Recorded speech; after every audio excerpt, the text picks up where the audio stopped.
Amém. Você pode mais uma vez aplaudir ao Senhor?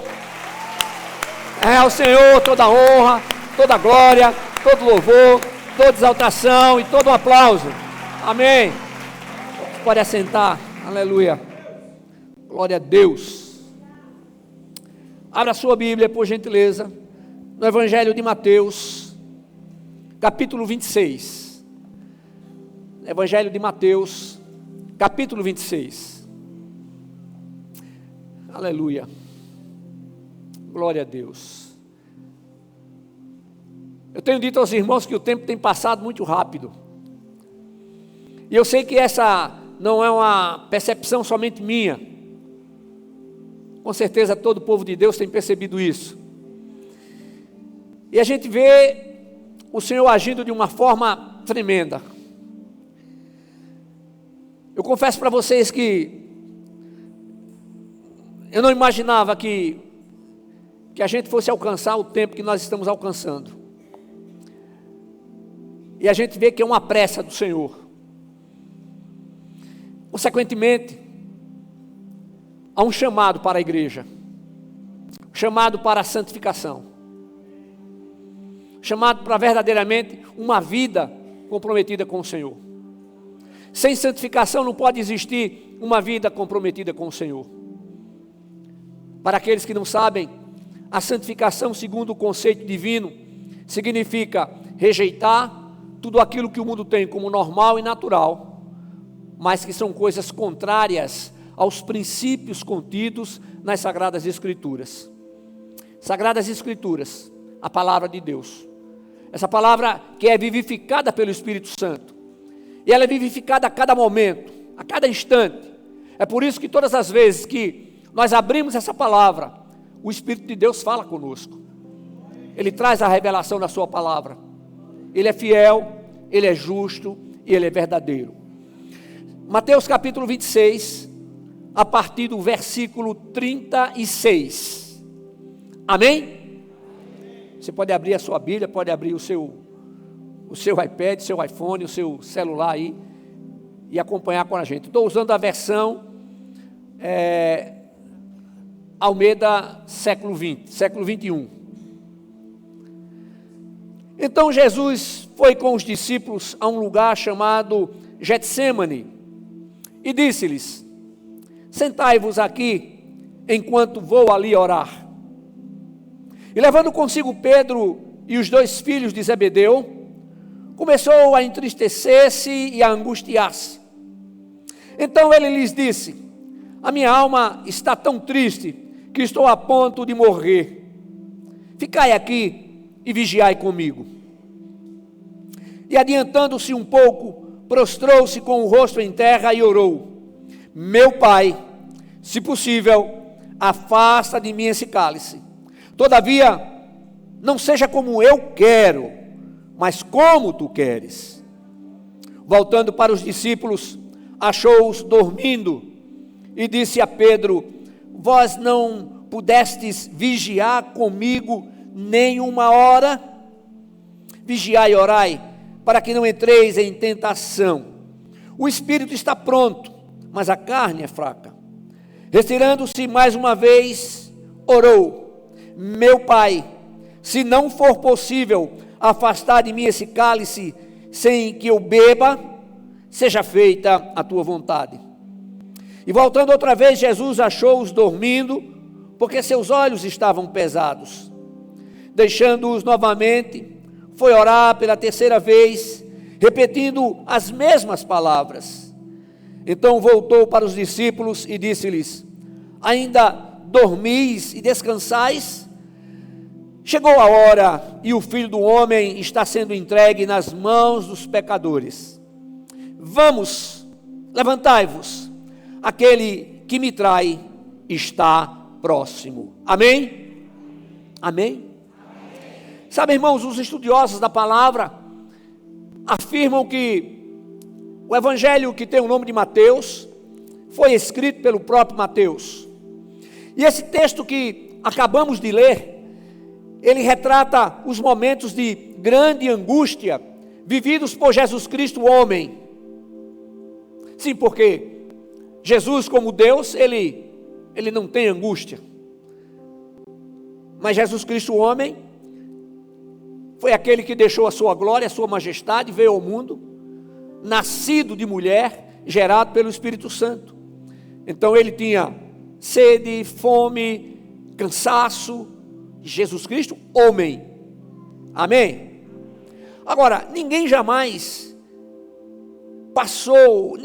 pensou, né, que Jesus passaria por aqueles momentos.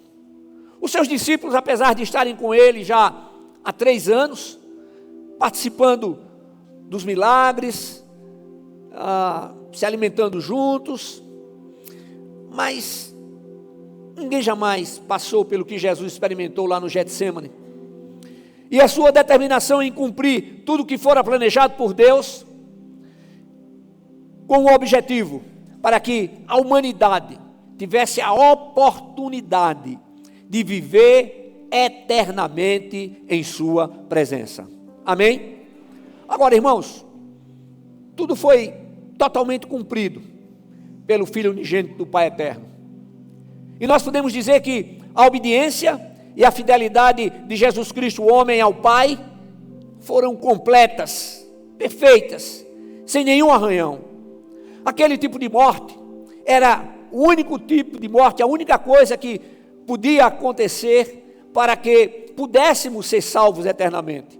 Mas para que isso acontecesse, aquele que estava ali sendo crucificado no Calvário, ele precisava ter passado, vamos usar o seguinte termo, por todos os testes, tentações, provocações, humilhações. Ninguém nunca, jamais fora tentado como Jesus foi, e nem jamais ninguém será tentado como ele foi. Mas ele fez o quê? Ele resistiu à tentação. E isso nos mostra que o pecado não é ser tentado, mas é ceder à tentação. Mas nós não podemos facilitar, irmãos. Nós temos que estar conectados com o Senhor, rejeitando tudo aquilo que possa ser contrário aos seus princípios. Agora, o jardim do Getsêmani fica ao pé do Monte das Oliveiras. E em nome de Jesus, você vai ter a oportunidade de ir até lá também. E é uma descida íngreme. É uma descida íngreme. E a gente vai descendo com cuidado para não escorregar. E aí quando a gente chega naquele jardim belíssimo, onde existem várias oliveiras, não é? Oliveiras, inclusive, se não me engano, uma está cercada, porque foi feito um teste lá, e eles comprovaram que tinha mais de 1000 anos. Eita Jesus! Talvez aquela oliveira estivesse ali quando Jesus estava orando ali com os seus discípulos. Ah, Deus, Deus. O lugar é muito bonito. E Jesus escolheu aquele lugar para ser um lugar especial antes da sua entrega, para ser crucificado. Quando a gente vai lá no livro do profeta Isaías, a gente vê que Isaías descreveu Jesus como homem de dores e que sabe o que é padecer. Ele diz assim, lá em Isaías capítulo 54, versículos de 3 a 5. Foi desprezado e rejeitado pelos homens, homem de dores e experimentado nos sofrimentos. E como um de quem os homens escondiam o rosto, foi desprezado e não lhe demos nenhuma importância. Verdadeiramente ele tomou sobre si as nossas enfermidades e levou sobre si as nossas dores, e nós o consideramos aflito, ferido de Deus e oprimido. Mas ele foi ferido por causa das nossas transgressões e esmagado por causa das nossas maldades. O castigo que nos traz a paz estava sobre ele, e por seus ferimentos fomos sarados. Aleluia. Eu entendo que o texto por si mesmo explica-se. E o projeto de Deus para resgate do homem estava sendo concretizado. E ali, no Getsêmani, naquele sofrimento terrível, Jesus nos dá uma lição. Ele diz: vigiem e orem para que não caiam em tentação. Vigiem e orem para que não caiam em tentação. O espírito está pronto, mas a carne é fraca. Mateus 26, 41. Então isso deve fazer com que permaneçamos acordados, igreja. Permaneçamos vigiando. Permaneçamos perseverando na palavra. Permaneçamos verdadeiramente procurando viver conforme os princípios contidos nas Sagradas Escrituras. Sabe por quê, irmãos? Porque todos os princípios contidos nas Sagradas Escrituras são possíveis da gente viver. Mas por que isso é possível? Porque a presença do Espírito de Deus opera em nós. Amém? Opera naqueles que estão em Cristo Jesus. Aí o Espírito Santo faz o quê? Ele capacita, ele fortalece, ele traz o entendimento, ele traz o discernimento, ele consola, ele conforta. Jesus sabia o que lhe aguardava, mas em todo o tempo, que foi que ele declarou? Pai, faça-se a tua vontade. Oh Deus amado, aleluia, faça-se a tua vontade. E eu posso dizer para você que é isso que o Senhor espera de mim e de você. É isso que o Senhor espera daqueles que estão em Cristo. Que a gente possa chegar diante do Senhor e dizer: Senhor, faça-se a tua vontade em minha vida. Me parece que algumas pessoas têm medo de fazer isso. Não tenha medo não. Confie, creia no poder de Deus. Creia naquilo que Ele está determinado a fazer com você. Creia que Ele planejou o melhor para a nossa vida. Aleluia, aleluia. Que exemplo único. Não seja como eu quero, mas sim como tu queres. Faça-se a tua vontade. Pensa um pouquinho. Pensa assim: eu tenho feito isso, cada um. Eu tenho feito isso, Senhor. Eu tenho declarado de coração, dizendo: Senhor, faça-se a tua vontade em minha vida. É uma decisão pessoal, não é por força, não é por violência. O Espírito Santo habita naquele que tem a Jesus Cristo como Senhor único e suficiente Salvador. Está lá no Evangelho de João, no capítulo 14. Agora, quando eu falo sobre a decisão, que é uma decisão pessoal, irmãos, eu lembro do que está escrito lá em Romanos, no capítulo 8, versículos 37 a 39, onde o Espírito de Deus usa o apóstolo Paulo e faz a seguinte declaração: mas em todas essas coisas somos mais que vencedores, por meio daquele que nos amou. Pois tenho certeza de que nem morte, nem vida, nem anjos, nem autoridades celestiais, nem coisas do presente, nem do futuro, nem poderes, nem altura, nem profundidade, nem qualquer outra criatura poderá nos separar do amor de Deus, que está em Cristo Jesus, nosso Senhor. Amém, aleluia. Você pode aplaudir o Senhor Jesus? Ó Senhor, te louvamos por isso, Pai, por tão grande amor, aleluia. Meu irmão, minha irmã, Jesus sabia que valeria a pena. Jesus sabia que valeria a pena. Jesus sabia que valeria a pena tirar um sorriso de você, fazer com que você sorria, fazer com que você imagine tudo aquilo que Ele está preparando. Agora, irmão, se eu falar uma coisa para vocês, a grande tristeza e angústia do Senhor Jesus foi por mim, foi por você, foi por todo aquele que nele crê. Mas o Getsemane também nos faz lembrar do nosso compromisso de servi-lo com alegria. Amém. E lá no Salmo 100, verso 2, o salmista declara: prestem culto ao Senhor com alegria, entrem na sua presença com cânticos alegres. Aleluia. Olha só, prestem culto ao Senhor com alegria, entrem na sua presença com cânticos alegres. Aleluia. Eita, Deus tremendo, maravilhoso, Deus alegre, Deus de poder, Deus de toda bênção, de toda vitória. Lá em Provérbios, no capítulo 14, versículo 27, está escrito: o temor do Senhor é fonte de vida e afasta as armadilhas da morte. Eita Jesus! Eu não vou falar sobre o temor do Senhor, porque você tem escutado isso muito aqui. Mas para você que não sabe, temer a Deus não é ter medo de Deus, mas é amá-lo com respeito. O temor do Senhor é fonte de vida e afasta as armadilhas da morte. Aleluia. Ô irmãos, quando guardamos o nosso coração das coisas que podem afetá-lo, nós estamos zelando para que tenhamos uma vida espiritual verdadeiramente comprometida com o Altíssimo. Não é uma vida espiritual que a gente vai demonstrar para alguém, mas é uma vida espiritual que vai fluir aqui dentro, que vai passar aqui de dentro. Eu tenho insistido com vocês, mostrando a importância da família, onde é o nosso primeiro campo missionário. Irmãos, nossos familiares, Jesus.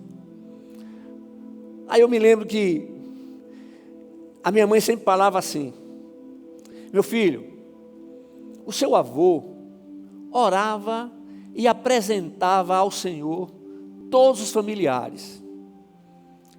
Eu tenho feito isso, mas eu quero pedir uma coisa para você: apresente também. Eita Jesus! Aí eu comecei a orar e a apresentar. E eu comecei a ver os resultados das orações do meu avô, dos meus avós, da minha mãe. Quantos da família começaram a vir para Jesus? Porque eles diziam assim: olha, o nome é um só e a família é uma só. Eita Deus, tem gente boa e tem gente ruim, misericórdia. E precisa apresentar diante do Senhor. Eu digo para você que eu ultimamente não tenho apresentado.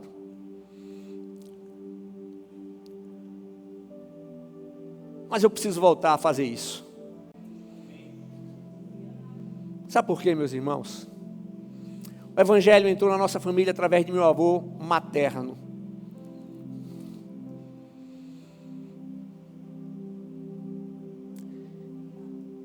E não foi fácil para ele.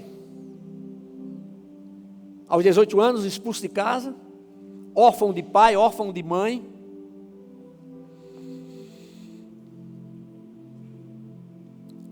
Ele optou ficar com aquela palavra. Ele preferiu a palavra. Agora, depois de alguns anos, ele voltou e foi pastor lá em Rio Largo, que era a terra dele. Agora não imagina as dificuldades que ele teve lá. Mas com certeza ele pode testemunhar que verdadeiramente Jesus Cristo muda a nossa vida. Irmãos, amados irmãos, não deixem os seus familiares, mesmo que você não conheça, apresente o nome da sua família, apresente diante do Senhor, para que eles possam experimentar daquilo que nós temos experimentado. Uma vida vivida na presença do Senhor é incomparável, mas nunca será uma vida perfeita. Uma vida vivida na presença do Senhor é maravilhosa, entretanto, jamais será uma vida que não enfrentará lutas, que não enfrentará aflições. Com certeza,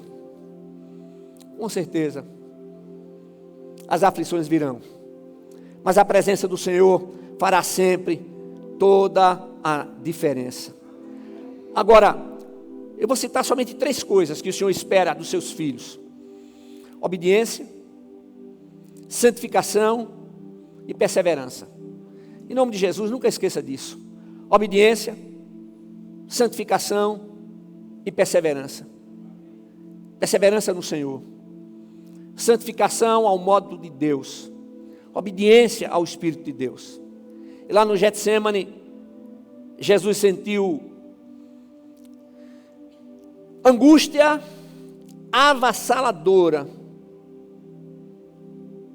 solidão perturbadora,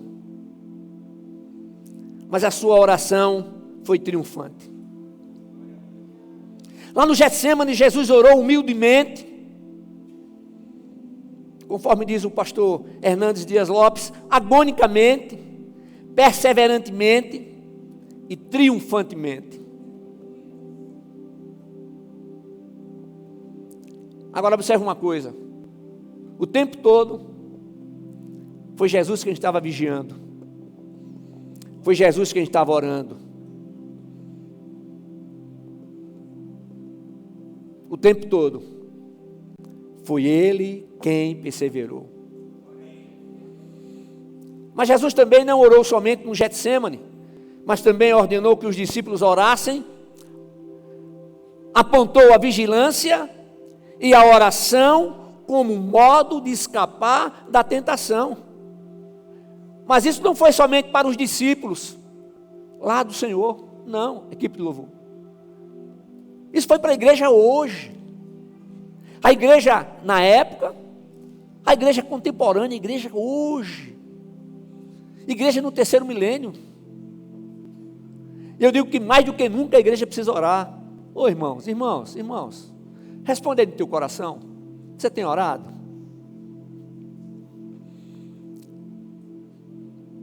Você tem tirado um tempo da sua vida para orar? Apresentando sua família, apresentando o Brasil. Eu nunca imaginei na minha vida que o Brasil passaria por tantas coisas como tem passado. Você tem orado pela igreja do Senhor? A igreja cristã na Guatemala tem sido praticamente dizimada. Pastores, sacerdotes, cristãos,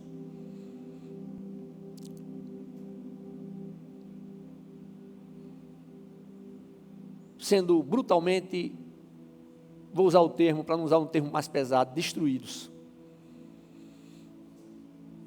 Mas nós temos orado. Às vezes eu penso que tem muita gente dormindo. Ô irmãos, eu lembro do povo que foi cativo para a Babilônia, o povo que ficou cativo lá no Egito. Eu olho para os países ao nosso redor. Ô igreja, vamos orar mais? Eu não vi nenhum amém. Agora não vale mais. Ô igreja, vamos orar mais. Então ali no Getsêmani, Jesus nos ensina que em momentos difíceis, a comunhão com Deus é fundamental para que sejamos protegidos, edificados e confortados. O Senhor também ensina que oração, fé e perseverança andam juntos. Ele também nos ensina que a busca da santificação precisa ser uma realidade em nossa vida todos os dias. Que você não seja somente ouvinte, mas que você escute e que você possa dizer como o Senhor disse: Pai, que não seja feita com a minha vontade, que não seja feito como eu quero, mas como tu queres. Amém? Nunca esqueça que é Ele quem nos sustenta. Ele vai à nossa frente, Ele está na nossa retaguarda, está do nosso lado direito, está do nosso lado esquerdo. Outra coisa, igreja, jamais teremos todas as respostas. Por favor, entenda que a gente aceita Deus por fé. A gente não aceita Deus por entender com o nosso intelecto. Isso jamais será possível. E que possamos verdadeiramente seguir o exemplo do nosso Mestre. Que possamos viver a cada momento, aqui na terra, na certeza absoluta da sua presença, na certeza absoluta de que Ele está agindo, sempre com poder e grande glória, sempre nos dando o melhor, mesmo quando a gente chora, mesmo quando a gente chora pela ida de um ente querido.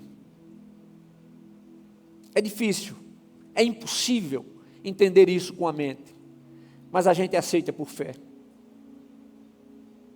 porque a vontade dele é boa, agradável e perfeita. Amém? Fiquemos todos de pé. Equipe de louvor. Santo, és incomparável, és inigualável. Abre os meus olhos, Senhor, mostra quem tu és e enche o meu coração do amor que faz